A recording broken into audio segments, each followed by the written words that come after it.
आज सकाळी ऑफिसवरती येताना काय आलं माहितीये काय, माझं डोकं लई दुखत होतं. म्हणजे मला असं झालेलं की आता इथनं 1 तास गाडी चालवत ऑफिसवरती पोहोचायचं आहे, मग काम पण करायचं दिवसभर. काही समजून नव्हतं मला. आणि नेमकं काय झालं माहितीये काय, मी जसं गाडी चालवत होतो, माझ्या गाडीसमोर एक कारवाला आला. त्या कारवरती मागं स्वामी समर्थांचा असा एक फोटो होता, म्हणजे आउटलाईन होती फक्त आणि खाली तारक मंत्र लिहिलेला.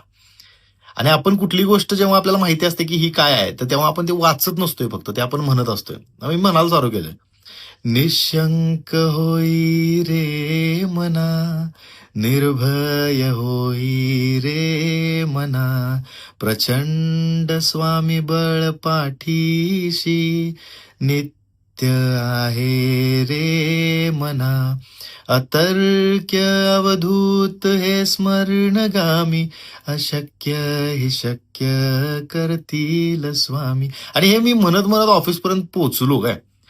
मी लिटरली तुम्हाला सांगतो, मी ऑफिसपर्यंत पोहोचूपर्यंत माझं डोकं दुखायचं थांबलेलं आणि फ्रेश वाटत होतं मला. आणि जसा मी ऑफिसच्या इथनं टर्न घेतला, म्हणजे पार्किंगच्या इथं, तिथे एक रिक्षा होती आणि त्या रिक्षावरती पण सेम श्री स्वामी समर्थ असं लिहिलेलं आणि खाली लिहिलेलं, भिवू नकोस मी तुझ्या पाठीशी आहे.